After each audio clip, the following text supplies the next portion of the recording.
La fe que conquista las promesas. Todo comenzó allá en el Edén, cuando Adán toma una mala decisión, desobedece a Dios y entonces entra el pecado y por el pecado la muerte. A partir de ese momento empieza una serie de acontecimientos a suceder, ¿verdad? Todo el libro de Génesis, ¿verdad? Nos empieza a narrar todas estas cosas, pero en el capítulo 12 Dios llama a un hombre que escogió Dios. El pueblo judío no existía. Los hebreos, que es lo mismo que los judíos, es el término que utilizan en la antigüedad, hebreos, hoy se utiliza judíos, pero los hebreos no existían, esa nación no existía. Existían culturas bárbaras, culturas que adoraban a muchos dioses, que tenían, ¿verdad?, formas y estilos y maneras de vivir diferentes, no conocían a Dios. Esas culturas, esas civilizaciones estaban regadas ahí por todos esos lugares, esos territorios. Y en uno de ellos, lo que hoy es pues, el Medio Oriente, Irak, Irán, todo eso, la antigua Babilonia, Dios ve el corazón de una persona, de un hombre llamado Abraham y lo llama. Te estoy haciendo como una introducción, porque si entramos a versículos me tardaría más. Pero esto tú lo puedes ver en Génesis capítulo 12, Dios llama a Abraham y le dice, sal de tu tierra, sal de tu parentela, sal de todo tu estado, de tu condición de vida, porque tengo un plan para ti. Abraham no sabía que en sus genes, que él cargaba a una nación. ¿Te imaginas eso? Él no sabía que en sus genes estaba la descendencia de la salvación del mundo. Era un proyecto impresionante para un hombre. Y Dios lo llama y lo tiene que sacar de ahí y le dijo, deja toda tu cultura, deja tus costumbres, deja tus tradiciones, deja tu familia. Todo déjalo. Que no se venga nadie contigo, solo tu mujer. Y entonces él sale de ahí, ¿verdad? De esas tierras y emprende un caminar donde Dios lo iba a llevar para mostrarle algo. Y le da una promesa y le dice, tendrás un hijo. Y cuando le da la promesa de tener un hijo, él voltea a ver a Sara, su mujer, y dice, esa mujer tiene 75 años, pero además esa mujer es estéril. ¿Cómo va a ser eso? Y bueno, la historia la acorto, pero tuvo un hijo llamado Isaac. Isaac tuvo dos hijos, uno llamado Esaú y otro llamado Jacob. Y de Jacob viene la descendencia de los hebreos. Él tiene 12 hijos varones y esos 12 hijos varones definen la línea de cada una de las tribus de Israel, las tribus de los hebreos. Y de ahí viene el linaje y la descendencia. Uno de los hijos de Jacob llamado José, el penúltimo, el último era Benjamín, el penúltimo llamado José. Suceden una serie de acontecimientos que lo llevan a Egipto, porque se desata un hambre en toda esa zona y no había alimentos. Y entonces Dios le da un sueño a ese gobernante de Egipto que era el faraón. Y le da un sueño y él sueña que vienen 7 vacas gordas y luego 7 vacas flacas y él no sabía qué significaba eso. Así que en todo el proceso de José, el soñador, ustedes han oído esa historia, José, ¿verdad? En todo ese proceso, cuando él les revela a sus hermanos que Dios lo está llamando para estar por encima de ellos, sus hermanos se enojan con él, lo quieren matar, lo llevan a un pozo y lo avientan ahí a esa cisterna, pero después Dios toca el corazón de uno de ellos y dice, no, sáquenlo de ahí, entonces lo sacan de ahí y lo venden como esclavo a una comitiva que iba para Egipto y ahí está como esclavo y entonces una serie de acontecimientos hasta que cae en la cárcel José. Y allí en la cárcel conoció a 2 personas y esas 2 personas les interpreta los sueños y trabajaban con Faraón. Y cuando sale de la cárcel uno de ellos, que era el copero del rey, el que probaba el vino, ¿verdad? Para que no lo fueran a envenenar al Faraón, entonces él sale de ahí y lo restauran otra vez a su trabajo y empieza a soñar Faraón. Y esos sueños nadie los podía interpretar. Estaban los brujos, estaban los que hacían magia negra, magia blanca y de muchos colores, y todo el ocultismo y todo lo del diablo y todo eso no podían interpretar en los sueños de Faraón. Y él estaba atormentado porque estaba soñando todo el tiempo con eso, las vacas gordas y las vacas flacas. Hasta que el copero del rey se acuerda y dice, oh, yo me acuerdo, allá en prisión conocí a uno de esos hebreos que venían de tierras lejanas, que vendieron como esclavo y estaba acusado de no sé qué, y entonces allá está, él sí interpretaba los sueños. Tráiganlo. Y entonces traen a José. Delante de Faraón le dieron su bañadita y le pusieron un traje y lo traen delante de Faraón y le dicen, con que tú interpretas los sueños, tú puedes saber lo que yo soñé. Y él dijo, es mi Señor, mi Dios, el que sabe todas las cosas. Entonces le revela su sueño y le dice, pues yo soñé esto y esto. Ok, dice José, le voy a preguntar al Señor.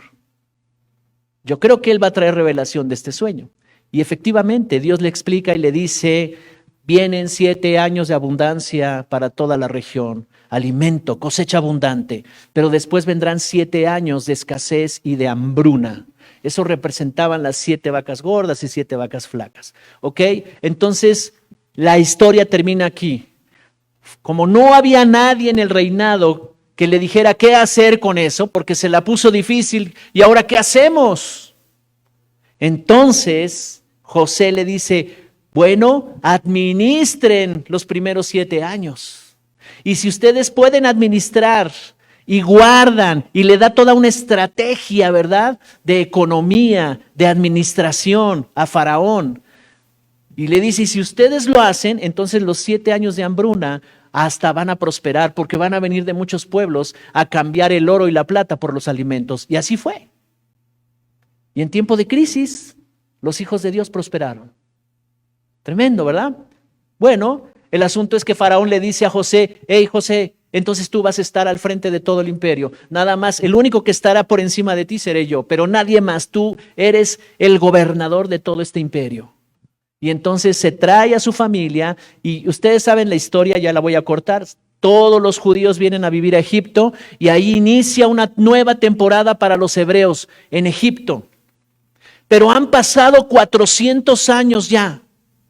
400 años pasaron ya. ¿Cuántas generaciones? Como 14, 15 generaciones. Y llegó el momento en que ellos se habían acomodado en Egipto y de unos cuantos que habían llegado con José, después José murió, pero sus hijos empezaron a tener descendencia y 400 años pasaron y entonces ya el pueblo judío o los hebreos eran muchos, casi 1 millón de judíos, ya era toda una nación. Y el faraón empieza a ver y dicen, wow, estas judías tienen de a muchos, son muy prolíferas, ¿verdad? Son muy fértiles, tienen de a muchos hijos. Esa es la bendición del Señor, ¿verdad? Decían ellos. Entonces, Dios endurece el corazón de Faraón. Y él ya no pensaba como pensaban sus antepasados que recibieron a José y que le dieron todo el gobierno a José. Ya no pensaban así. Ellos pensaban diferente, estos faraones, y dijeron, nos tienen fastidiados estos hebreos. Les va muy bien en todo lo que hacen. Así es que vamos a oprimirlos, vamos a esclavizarlos, les vamos a aumentar las jornadas de trabajo y los vamos a reventar estos. Los querían desaparecer de la faz de la tierra. Pero Dios lo permitió porque era momento de que salieran de ahí. 400 años de un sistema, una cultura, una manera de pensar, ¿verdad? Egipto significa estrechez, limitación, una manera de pensar limitada, una manera de pensar muy estrecha. Y entonces Dios dice, saquémoslos de ahí, porque ellos están para algo diferente. Así es que Dios llama a un hombre llamado Moisés para ser el libertador de su pueblo.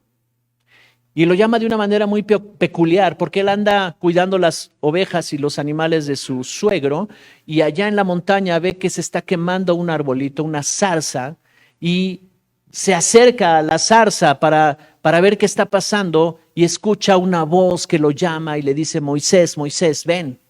Y es Dios quien lo está llamando. Y le va a revelar tremendas cosas, y aquí empiezo con la Biblia, Éxodo capítulo 3, verso 7.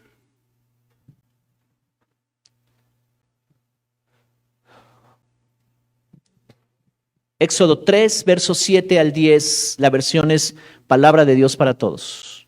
¿Allá en casa todo bien? ¿Ok? Entonces él se acerca donde está la zarza ardiendo y en el verso 7, la zarza es un arbolito, ¿verdad? Que está ardiendo, sobrenaturalmente nunca se consumía y es Dios quien llama la atención de Moisés. Y en el verso 7 le dice, pero el Señor dijo, he visto lo mucho que ha sufrido mi pueblo en Egipto de mano de sus opresores y he escuchado sus lamentos. Estoy consciente de su dolor. Ahora voy a bajar a salvar a mi pueblo de los egipcios. Los voy a sacar de allá y los voy a llevar a una tierra buena y espaciosa que rebosa de leche y de miel. Es la tierra de los cananeos, heteos, amorreos, fereceos, heveos, jebuseos. He escuchado los lamentos de los israelitas y también he visto la crueldad con la que los egipcios los tienen sometidos. Así que tú irás allá porque te voy a enviar ante el faraón para que saques de Egipto a mi pueblo, el pueblo de Israel.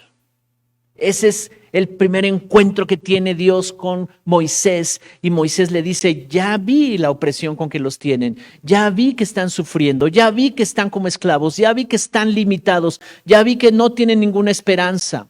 Sabes, los estados de esclavitud creo que ya no existen en el mundo y es un delito, la esclavitud es un delito ya, en cualquiera de sus formas, ¿verdad? Pero en esos tiempos la esclavitud era permitida, esas culturas podían tener esclavos y los esclavos no tenían derechos de nada.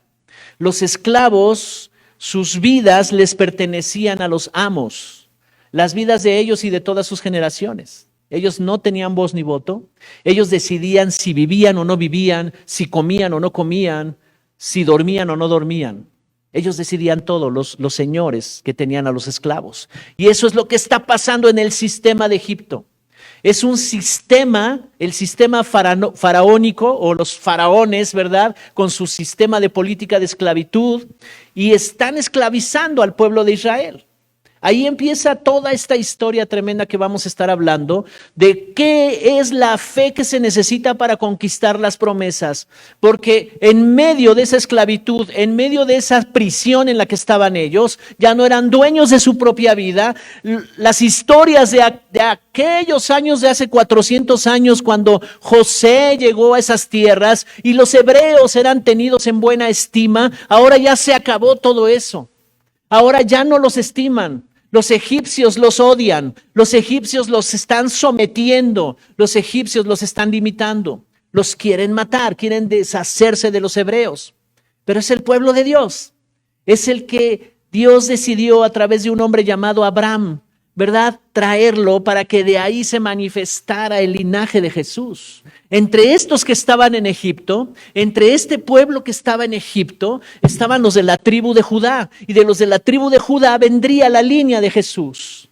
Así es que Dios estaba en el asunto y Dios tenía que conservar la vida de todos los hebreos para que salieran de ahí y se cumpliera todo lo que Dios había prometido. Le dijo a Abraham, serán benditas todas las naciones de la tierra en ti, de tu descendencia traeré salvación, te bendeciré y serás bendición. Promesas que le había dado a Abraham. Y ahora están la descendencia de Abraham convertida en toda una nación. Yo no imagino si a Abraham le hubieran permitido ver, vas a tener como 1 millón de descendientes. ¡Wow! ¿Qué pensarías tú de eso? Pero ahí estaba ese 1 millón, pero ahora están oprimidos como esclavos. Pero la promesa sigue vigente de generación en generación en generación, porque Dios es Dios de Abraham, Dios de Isaac y Dios de Jacob. Es Dios de generaciones. Las promesas que están para ti son para tus generaciones también. Y necesitamos desarrollar la fe, la identidad para alcanzar ese destino. Porque si no, estaremos envueltos en toda la bola de traumas, complejos y situaciones que nos esclavizaron en el pasado. Y el pueblo de Dios representa a su iglesia hoy en día. Somos pueblo, nos hizo parte de su nación, parte de su familia. Y las mismas intenciones que tuvo Dios con su pueblo en ese tiempo, cuando los vio esclavizados, son las mismas. Es el mismo amor, es la misma pasión que Él tiene ahora por nosotros para que no estemos esclavizados en pasiones, en una bola de hábitos, en un montón de maneras de pensar que nos tienen atados, prisioneros en una cárcel. ¿Alguien está conmigo? ¿Estamos entendiendo el mensaje? Dios siempre está pensando en términos de darnos lo que Él planeó para nosotros. Las motivaciones de Dios, ¿sabes? Las motivaciones de Dios es que Él es amor, su esencia es amor y quiere lo mejor para nosotros. Y la única manera de trasladarlo, la Biblia lo dice, es que lo hace a través de una herencia. Y Él solamente puede heredar a sus hijos, no puede heredar a quien no es su hijo, quien no es su pueblo, quien no es parte de su familia, no le llega la herencia. Entonces necesita convertirse en su hijo o en su hija. Porque entonces tenemos herencia. Por eso en la Biblia está dividida en dos partes y se llama Antiguo Testamento y Nuevo Testamento. Porque en un testamento está definida la herencia. Así que Él está llamando a su pueblo para un gran destino, para un gran futuro que tiene preparado para ellos. Dios les había dado esta promesa y les está diciendo a Moisés, diles que los voy a sacar de ahí. Ahora, cuando tú lees toda esa historia de Éxodo, es impresionante la manera en que lo sacó de ahí. Pero primero, fíjate, fue y le dijo a Moisés, dile a Faraón que deje salir a mi pueblo. ¿Cómo? Pero si Él es Dios, ¿para qué le da permiso? Yo pensaba así cuando leía estas historias la primera vez, cuando leía esta parte de la Biblia. ¿Cómo? A ver, Señor, ¿todavía le vas a pedir permiso a Faraón? Fulmínalo y ya que salgan de ahí. Y Dios le dice a Moisés, dile que dé su permiso, Faraón, para que salga mi pueblo. Y luego entendí unas cosas tremendas cuando leí la historia.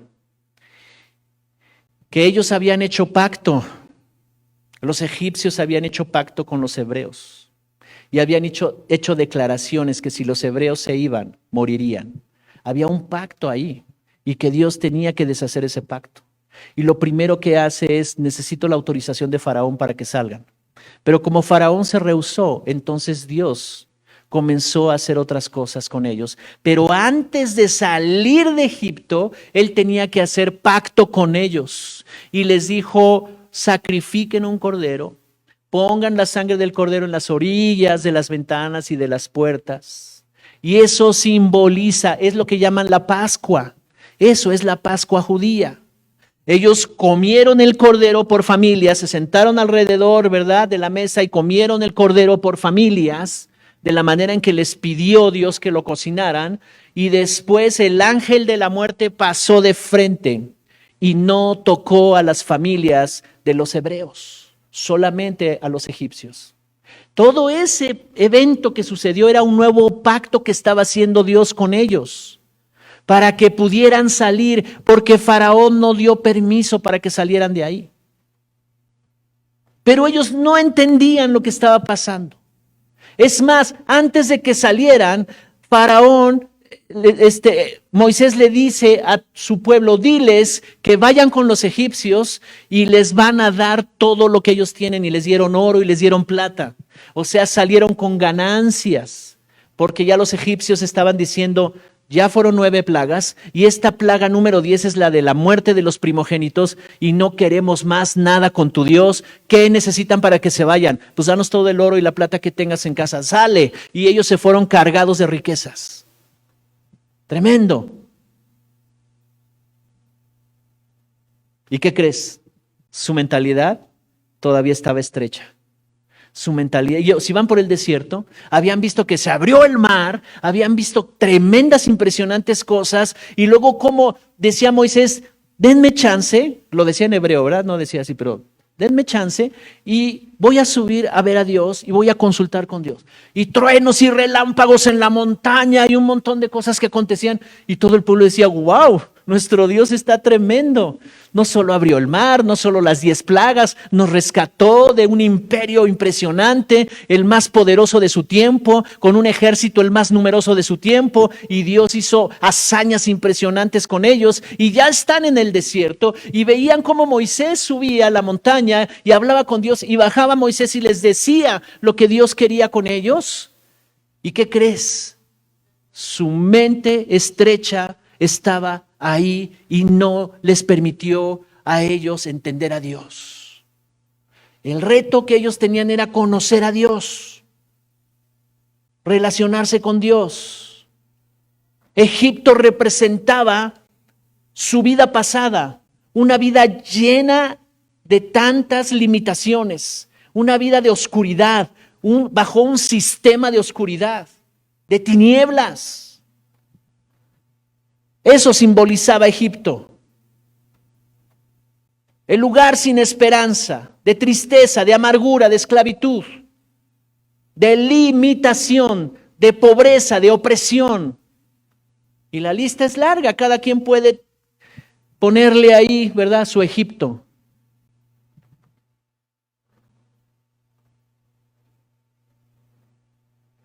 Aquí la tierra no produce, no es fértil. Hay estancamiento, no hay oportunidad de salir. Ellos pensaban, nunca cambiará esta situación, así moriremos nosotros y nuestros hijos. Ese era el pensamiento de Egipto. Y ellos salen de Egipto con unos impresionantes milagros que hizo Dios con ellos, y en el desierto todavía cae la comida del cielo, el maná. Vi un reportaje en Discovery Channel acerca de qué contenía ese maná. No hay pruebas de eso. Pues el maná se extinguió no hay una prueba física, a eso me refiero. Pero sabes, los científicos decían, debido a las condiciones de temperatura de este lugar donde cruzaron el pueblo judío, era imposible poder haber vivido aquí. Imposible. Y menos 40 años. Y no hay forma de alimentar a 1 millón de personas ahí en el desierto. Así es que tuvo que haber venido una provisión divina. Y ellos concluyeron que esas hojuelas que caían del cielo llamado maná tenía todas las proteínas, vitaminas y todo lo que necesitaban ellos para el cuerpo, para subsistir. Impresionante. Y concluyen, esto fue un milagro. 40 años en el desierto, día a día, comiendo pan del cielo, sustentándolos Dios todos esos años. Ahora ellos no tenían que estar 40 años, ellos iban a pasar rápido, pero el tiempo que iban a pasar, ellos tenían que mudar su manera de pensar. ¿Se entiende lo que es mudar? O sea, cambiar, dejar su manera de pensar, limitada, estrecha, acomplejada, con tantas cosas que traían cargando de su pasado. Ellos tenían que dejar la esclavitud, tenían que dejar esa manera de pensar para entender, tenemos un Dios grande, tenemos un Dios en el que podemos confiar. Ellos debían desarrollar en el desierto la fe necesaria para entrar a la tierra prometida. Ellos tenían que tener fe, desarrollar esa fe y desarrollar esa identidad y entender su destino.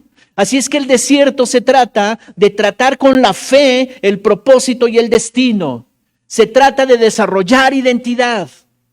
Y entre más rápido desarrollemos identidad es mejor, si no vamos a estar sufriendo ofensas, rechazo, desamor. No me estiman, no me hacen caso, no me toman en cuenta. Eso se sufre. Así es que la visión que tenían ellos era, no podremos subsistir, aquí nos quedaremos. Dios los saca de Egipto y los mete en un desierto, y llega un momento en que ellos dicen, pero Dios, ¿a qué horas viene la bendición? Ahora imagina que hayan llegado a la tierra prometida, cruzan el río Jordán y entran a la tierra prometida. No hubieran durado ni un solo año. ¿Por qué? Porque Egipto nunca salió de sus mentes. Ellos salieron de Egipto, pero Egipto nunca salió de ellos. Venían bajo el mismo pensamiento, la misma manera de pensar. Había murmuración contra el líder, murmuraban contra Moisés, chismeaban contra Moisés y decían, no, todo está mal, aquí todo está mal, mira, ¿y para qué nos trajo Dios aquí? Y este líder que Dios que dice que levantó y ahora vemos que no sucede nada. Murmuración, chisme, hablando en contra del líder y de Dios. Hasta que Dios dijo, ya. Estos no van a entrar, no pueden heredar, no han desarrollado su identidad, no han entendido que ya son libres. Todos los libres digan amén.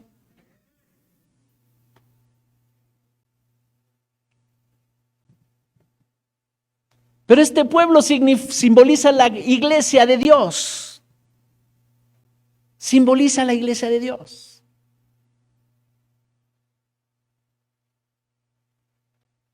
¿Sabes? Dios nos enseñó estos principios de no hablar contra las autoridades, de no hablar contra la iglesia. A mi esposa y a mí hace tiempo, hace muchos años ya. Y se movían cosas ahí complicadas y difíciles. Y nunca levantamos nuestra voz en contra de un líder, de un pastor, de alguien, autoridad, ni de la iglesia. Eso nos ha mantenido avanzando y creciendo. Y después Dios nos dio la bendición de tener un pastor, un apóstol que nos enseña. Y nos enseñó los principios de honor, de honra, de gratitud. Y no solo eso, sino que vimos que Él lo vive. Y cuando empezamos a convivir con Él, no solo fue la enseñanza, la impartición que nos dio al corazón, sino que vimos la manera en que trata a su esposa, que trata a sus hijos, que trata las cosas con dignidad, con honestidad. Y dijimos, wow, lo que predica lo vive. Y eso tomó tanto poder en nosotros y nos afirmó día a día. ¿Y sabes qué ha pasado? Que Dios nos ha guardado de muchas cosas. Son principios que estamos enseñando aquí y que vas a conocer también los que van llegando. Así es que, ¿qué simbolizaba Egipto? Todos tuvimos un Egipto simbólico, el tiempo del pecado, el tiempo de cuánto te maltrataron, cuánto te ofendieron, pero también todas las cosas que tú hiciste contra otros, errores que cometiste, esa combinación de tantas cosas, lo que aprendiste. Cuando un niño nace completamente inocente, lo hemos hablado aquí, inocente, pero empieza a escuchar, empieza a ver y empieza a experimentar. Y entonces comienza a aprender. Y si los papás o los mayores que están criando a ese bebé le están impartiendo cosas buenas, palabras de amor, de aceptación. Un día vi un video de un bebé que empezaba a decir sus primeras palabras y no fue papá y mamá, fue una grosería. Y los papás riéndose, diciendo, mira su primer palabra. ¡Wow! Tremendo. Porque venimos de una cultura caída. ¿Cuántos ya no dicen groserías? Que caiga un rayo si estás diciendo mentira. Además, el español tiene una riqueza de lenguaje impresionante. Tanto trabajo que a nuestros papás les costó ponernos un nombre para que en la prepa todos se llamen güey. Digo, no es una grosería, pero todos. Es una costumbre, una cultura. Egipto representa ese tiempo de oscuridad. Ahí aprendimos el chisme, aprendimos el miedo, aprendimos. Y no fue que nos llevaron y nos sentaron así como ahorita. Hoy la clase se va a tratar de cómo tener miedo. Y mira, y entonces te enseño a tener miedo. No, eso lo aprendimos. Nunca fuimos a una escuela de murmuración, de chisme, de juicio, de crítica. Eso lo aprendimos. Y nunca nos dimos cuenta que detrás de eso hay potestades de las tinieblas. Cuando una persona está hablando mal del gobierno, de las personas, de las autoridades, hay potestades ahí.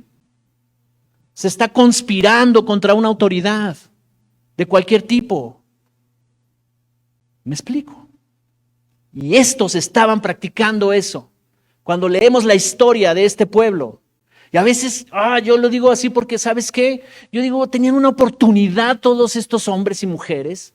Habían visto el poder de Dios, habían visto la manifestación impresionante de su poder y de su amor. ¿Cómo podían dudar de que Dios los estaba engañando y que los estaba llevando a muerte? ¿Cómo podían dudar de eso? Y dudaron. Pero el desierto se trataba de que aprendieran ellos. Es como la escuela donde ellos aprenderían a ser hijos, a tener la fe, a tener su identidad correcta y a creerle a Dios, desarrollar fe. A través del desierto conocerían a Dios y descubrirían quiénes eran ellos. Si yo te preguntara quién eres tú, ¿cuál sería tu respuesta? ¿Quién eres? Me dirías tu nombre, a lo que te dedicas, tu familia, pero ¿quién eres?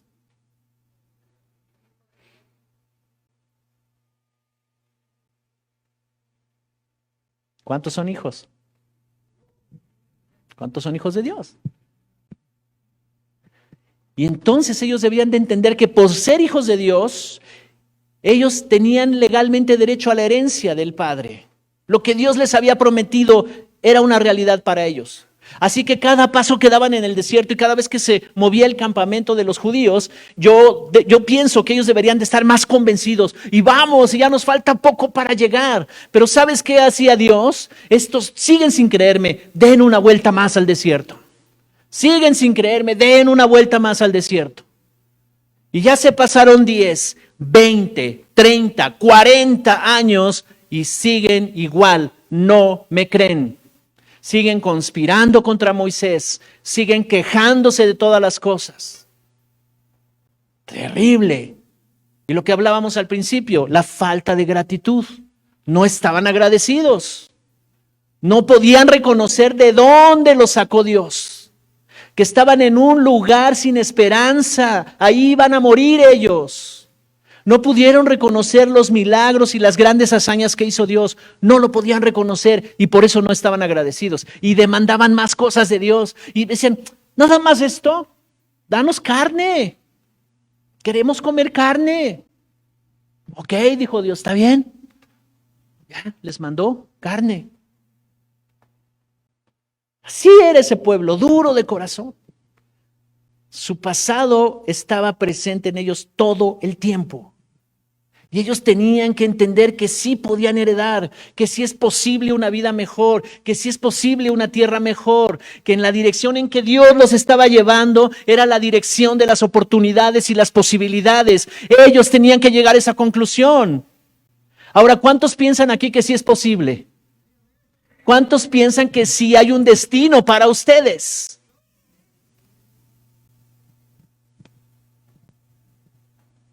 Estamos en esa dirección. Y que son capaces de poseer la herencia. Ellos no sabían nada acerca de ser una nación. Andaban en el desierto. Y Dios les dijo, esos territorios van a ser para ustedes.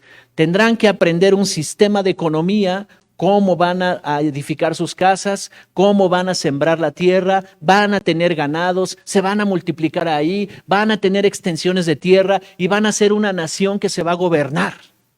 No sabían nada de política, nada de gobierno, nada de economía, nada de nada. Necesitaban a Dios. Y ellos tenían que saber que sí son capaces de entender su herencia y que podían poseerla. Necesitaban entender quién es Dios y quiénes eran ellos. Y eso no ha cambiado hoy. Hay grandes promesas para ti y para mí. Grandes, poderosas. Todavía no las tienes, muchas de ellas. Todavía no llegan a tu vida. Todavía no las disfrutas. Pero es un gran destino. La pregunta es, ¿estás listo para eso? ¿Estás lista para eso? Siendo honestos con nosotros mismos. Que yo me levanto cada día y si cometo un error, le estoy diciendo a Dios, todavía no estoy listo. Necesito aprender esto. pero sonrían. Bueno, no los veo, pero háganle así. Así que Dios quiere mostrar 4 cosas importantes, que ellos supieran quién era su Dios, el que los sacó de Egipto. Y es lo mismo que nos está diciendo hoy. Necesito que me conozcas, necesito que sepas quién soy yo, mis alcances, las capacidades que tengo. A veces pensamos, estoy solo en este mundo, ojalá Dios algo pueda hacer por mí. Mira todos ellos lo que están haciendo y están en mi contra y estamos así de repente. Necesitamos saber quién es Dios. Necesitamos aprender a entender quiénes somos nosotros. ¿Quién eres tú y quién soy yo? Porque cuando yo te veo a ti y yo sé que has creído y yo sé que le has creído a Dios y que has caminado con Él, yo no estoy viendo tus errores. Yo no estoy viendo tus fallas. Entonces no te voy a criticar y no le voy a hablar a otros de tus fallas. ¿Me explico? Yo te veo con dignidad, te equivocaste. Y si yo puedo hacer algo por ti, entonces voy contigo y te digo, hey, te estás equivocando. La Biblia nos dice que si tú haces regresar a alguien del error, vas a cubrir multitud de pecados.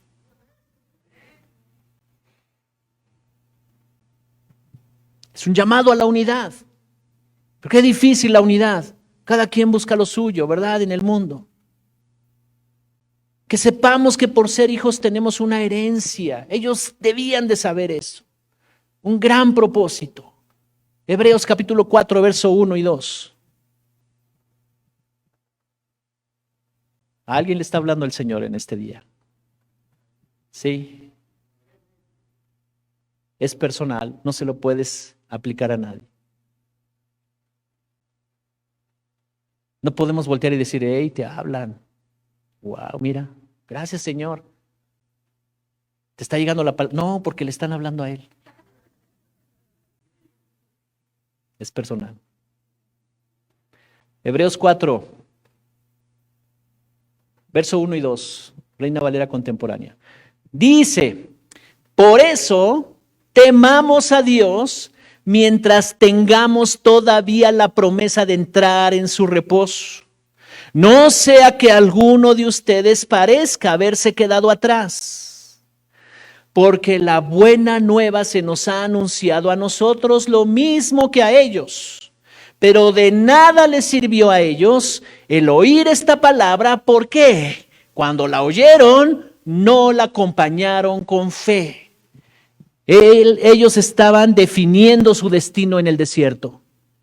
Cada vez que Moisés les hablaba, no quisieron ellos tratar con Dios. Les impactó la montaña llena de truenos y relámpagos y dijeron, no, mejor tú trata con Dios y tú con nosotros. Pero aún así, cada vez que escuchaban al líder, cada vez que escuchaban a Moisés, no creían y no obedecían. La desobediencia tiene su fundamento en la incredulidad.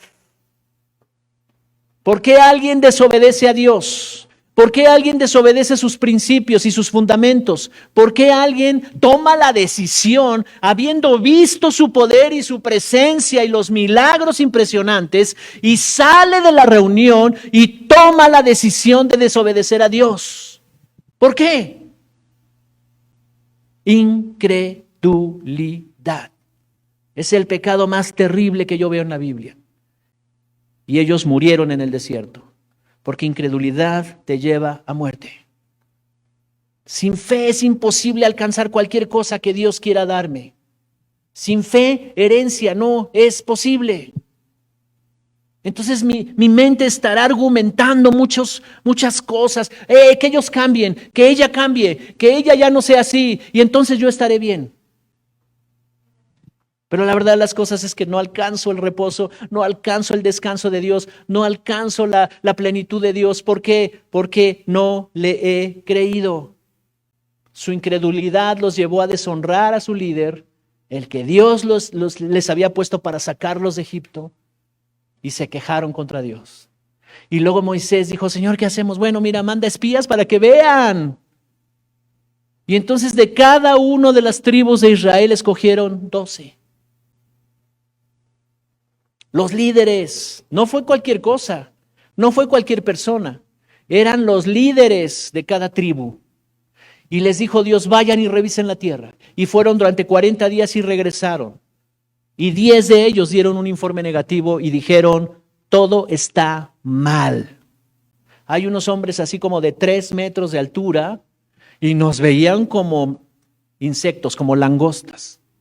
Nos van a comer vivos a nosotros y a nuestros hijos. ¿Por qué Dios nos hizo esto? ¡Wow! Y solo 2 de ellos, uno llamado Josué y otro llamado Caleb, fueron los que dijeron, ¿qué les pasa? Y se voltearon contra el pueblo y dijeron, no, vamos, entremos, la tierra es nuestra, es como Dios dijo, vamos. ¿Vieron los gigantes ellos también? Sí, los vieron, pero vieron el poder de Dios y en su corazón, por medio de su fe, ellos tenían en su pensamiento, pero tenemos un Dios poderoso. Hasta Caleb dijo, los vamos a comer como pan. Así dijo Caleb. ¿Sabes qué pasó con Caleb? Después de esos 40 años que pasaron, ya Caleb era grande. Porque la primera vez que iban a entrar, él era de 40 años. Después tuvieron que estar un tiempo hasta que murió toda esa generación y Dios levantó a otros nuevos, los hijos de ellos. Y Caleb ahí estaba con Josué. Así que cuando ellos entran a la tierra prometida, Caleb ya tenía 82 años. Y Caleb viene con Josué y le dice, oye, Dios prometió, así es que dame esa montaña, es para mí. Oye, pero ahí están los más terribles. No importa. Yo me llevo a mi tribu y vamos a tomar posesión. Y además me quiero casar y quiero tener hijos. 82 años. Y entró este hombre y tuvo descendencia. Impresionante. Cuando leemos estas historias vemos cómo es posible que ellos no creyeron. La tierra prometida, vivir el propósito y el destino que Dios tiene para nosotros. Así es que nuestra vida es muy parecida a los hebreos. Tuvimos un Egipto, tuvimos un desierto, ¿y cuántos ya entraron a la tierra prometida? O cuando menos ya pusieron un piecito ahí. No se trata de años. Alguien puede tener 40 años en la iglesia y no estar en la tierra prometida. Ahí está la prueba. Alguien pudo haber tenido 30, 40 años y todavía necesita que le den biberón. La tierra de promesa es nuestro propósito y destino. ¿A alguien le está hablando Dios? Ya está. Jesús dijo, consumado es. Antes de morir dijo, Padre, consumado es ya. Y murió. No le hace falta nada a la obra de Cristo. Nada. Nada. En estos días Dios me ha hecho consciente. ¿Qué tanto piensas en mí? Me decía el Espíritu Santo. A veces, aunque me acueste tarde, normalmente procuramos 11 de la noche ya estar dormidos. Porque a las 5 de la mañana tengo un encuentro con Dios todos los días, todos los días. Pero a veces tengo que dormirme más tarde por cosas que hay que hacer. Y cuando yo digo, este día sí, dame chance, no, Señor. Y a las 11 en punto, sin que suene el despertador, el Señor me hace así. Hey, levántate, tenemos una cita. Y me decía hoy en la mañana, ¿qué tanto piensas en mí? ¿Alguien ha estado enamorado? Sí, ¿verdad? Los jóvenes luego. Ok, está bien. Todos, ¿no? Es parte de nuestro diseño. Ok. ¿Y a poco no ese joven que está enamorado? No le importa que él vive en Villacuapa y ella vive hasta el otro lado, la salida de Querétaro. No le importa. Oye, hijo, pero pues vela una vez a la semana. No, mamá, es que tú no sabes cómo la amo. No sabe ni lo que es el amor, ¿verdad? Pero la ama. Y está dispuesto a cruzar, ¿verdad? Toda la línea del metro, toda la línea de autobuses, hasta llegar a Querétaro. Bienvenido a Querétaro. Y ahí va con su ramo, ¿verdad? Ya llega medio maltratador, ya nada más llegan 2 florecitas vivas, pero ahí llegó. ¿Por qué está dispuesto a hacer eso? Ahora, está comprobado, las neurociencias dicen que una persona enamorada, sobre todo los jóvenes, ocupan más del 85% de sus pensamientos en la persona amada.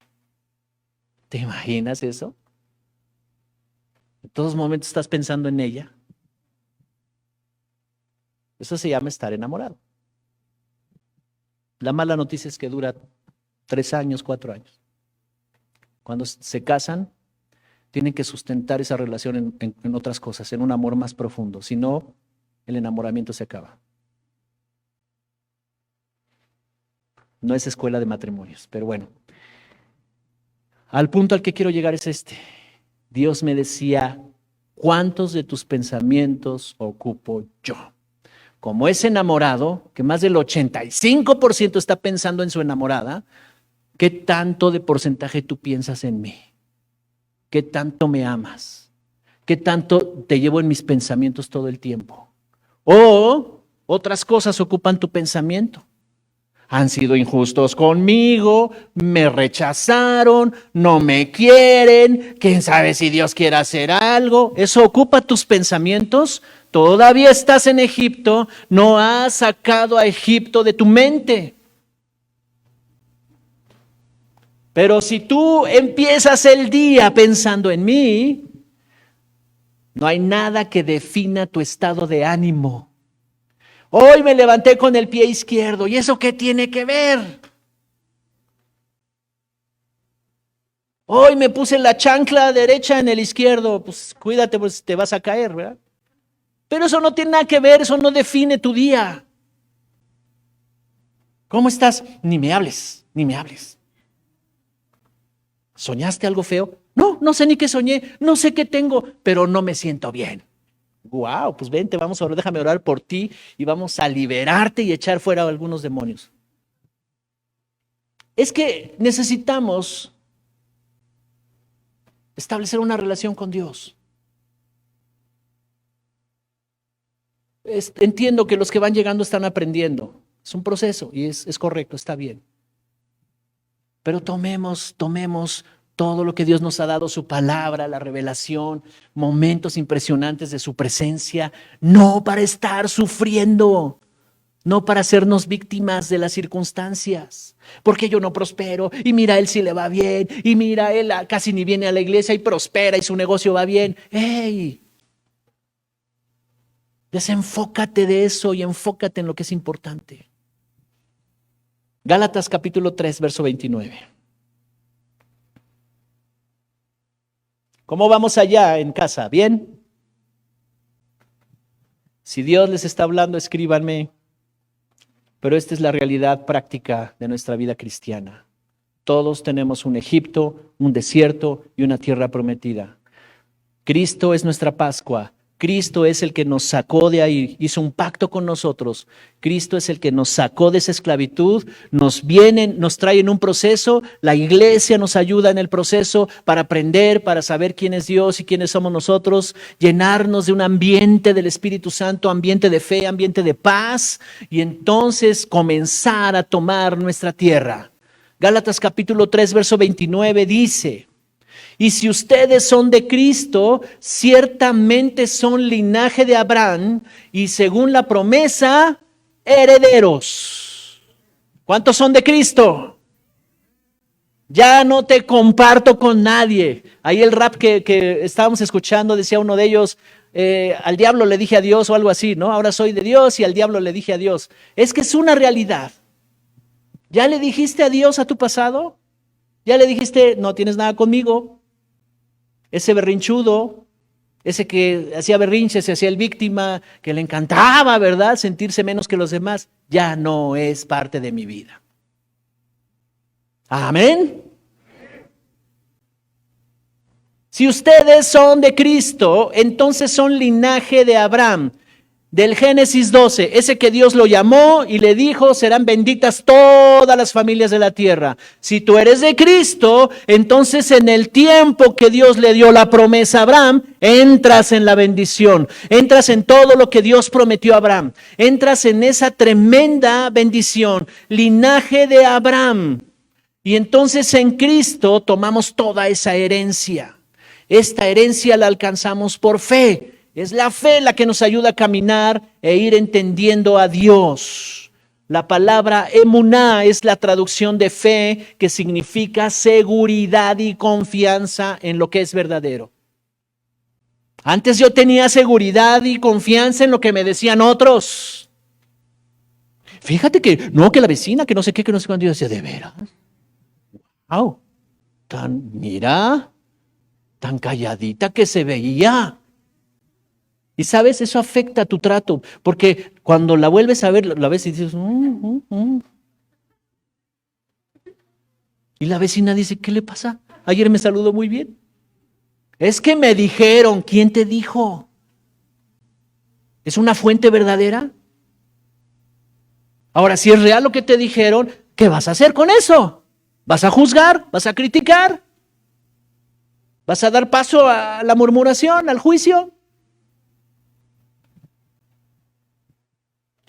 Seguridad y confianza en lo que es verdadero. Y lo verdadero es, bueno, si te está yendo mal, ya aquí la vecina me hizo favor de informarme, yo no le pregunté, pero me informó, ¿verdad? Entonces, ¿en qué te puedo ayudar? Voy a orar por ti. Pero no voy a ir corriendo a decirle a los demás, ¡Ey, junta general! Fíjense. Ahí obra el enemigo. Seguridad y confianza en lo que es verdadero. Y lo único verdadero es Dios y su palabra. Todos los recursos que hay en Dios. Es que usted no sabe, pastor, me siento muy mal. Entonces, bueno, ¿tiene seguridad y fe en lo que es verdadero? Sí, ok. Vamos a tomar de las riquezas de Dios. Vamos a tomar de las abundantes riquezas de su naturaleza, de su gloria. Ok, entonces, ¿qué hacemos? Perdona de todo corazón. Libérate. Amén. Libérate de la ofensa, libérate de la culpa. Confiesa el pecado. Ven con Dios. No, pero es que si Él no viene, ella no viene y de rodillas me pide perdón. No, eso no va a pasar nunca. Es que si Él no cambia, no va a cambiar. ¿Qué vas a hacer ante eso? Tus oraciones pueden ayudar, pero tus oraciones son estorbadas porque estás enojado. ¿Estás ofendido, ofendida? Bienvenidos a Cristo. Sin fe no se alcanza la promesa. Amén. Bien, vamos a orar. Así es que bueno, quiero hacer este énfasis. Los que son de Cristo, todos los que están aquí han creído en Cristo, son de Él. Han dejado su vida pasada. Estamos en un proceso, sí, todavía tengo ciertos rasgos y comportamientos, pero la verdad de las cosas, aunque el enemigo me ha querido convencer, ya ves, tú no cambias, ¿para qué vas a la iglesia? La iglesia no te sirve. No, esa voz es una mentira. Son linaje de las promesas que le dieron a Abraham. Se cumplieron en Jesús y estamos destinados a vivir una vida de destino y propósito maravillosa y abundante. Amén.